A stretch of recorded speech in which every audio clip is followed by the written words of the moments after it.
السلام عليكم. معاكم النهاردة قناة درينك فروت. هنقدم لكم النهاردة طريقة عمل كنتاكي القرنبيط بطريقة جديدة. بس قبل ما نبدأ، لايك للفيديو، اشتراك للقناة، وفعلوا زر الجرس عشان يوصل لكم كل جديد. هنجيب القرنبيط بتاعنا، هنغلي له مية، طبعا هنسلقه. وحدات القرنبيط هنحط فيها ملح ومعلقة كمون ومعلقة سكر. وأول المية طبعا ما بتغلي بنحط معلقة كركم أو كاري أو بابريكا، اللي موجود عندكم حطوه. وبعدين هنبتدي نسقط فيها وردات القرنبيط. الوردات بتبقى شوية محملة كبيرة ماسكة بعضها، يعني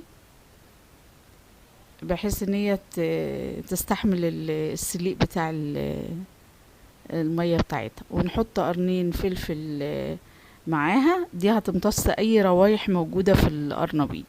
هنحط 5 معالق دقيق بقى في الخلطة بتاعتنا، ومعلقتين نشا، وطبعا معلقة توم باودر، ومعلقة كركم، ومعلقة ملح، ومعلقة توم مهروس، معلقة صغيرة طبعا توم مهروس.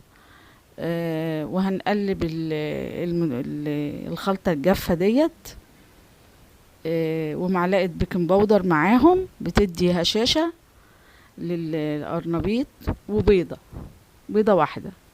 دي الخلطة السايلة بتاعتنا اللي احنا هنحط فيها الوحدات بتاعة القرنبيط. طبعا هنحط مية لحد ما نحس ان الخلطة بتاعتنا بقت سايلة بطريقة يعني ايه كويسة. وطبعا معلقتين خضرة، معلقتين بساط، عشان الخضرة برضه ما تتحرقش في الزيت. اهي بالطريقة ديت بحيث ان هي تبقى سايلة شوية.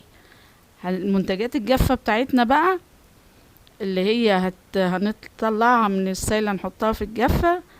5 معالق دقيق ذرة، ومعلقتين نشا، ومعلقة ملح، ومعلقة بيكنج باودر برضو، وذرة كركم، ومعلقة توم باودر.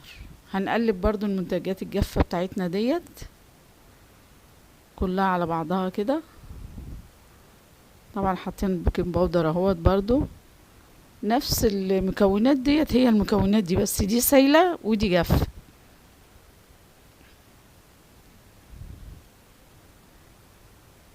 هنبتدي بقى نرشش عليهم شوية مية كده بساط، ونفركهم فركة كويسة، بحيث ان هي تديني وانا اجي احطها التعريجة بتاعت كنتاكي كده، تحسي بقى ان هي واخدة نفس التعريجة بتاعتها وواخدة نفس الشكل بتاع كنتاكي بالظبط.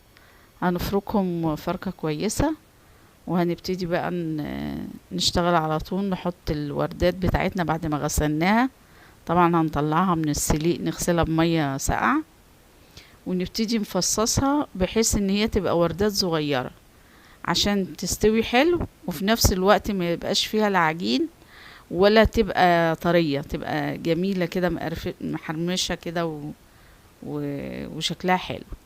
وبتبقى سهلة كمان في الأكل، يعني الواحدة على مرتين على 3 بتبقى جميلة.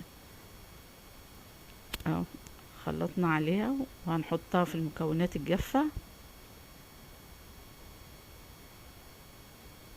ونحاول يعني ايه ما نكبسهاش، يعني نحاول نرشرش عليها كده بسيط كده بايدينا من فوق، بحيث ان هي كلها تاخد الدقيق. ونبتدي نحطها في الزيت، زيت سخن طبعا، ونبتدي نقلي.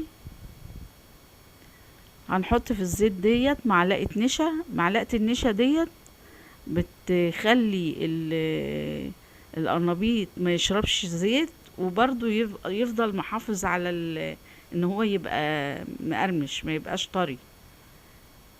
بصراحة المعلقة دي بتفرق كتير في التسوية بتاع القرنبيط. يعني ما بتخلوش يشرب زيت خالص. وهو اصلا الخلطة دي كمان جميلة. ادي احنا قليناه اهوت وطلعناه.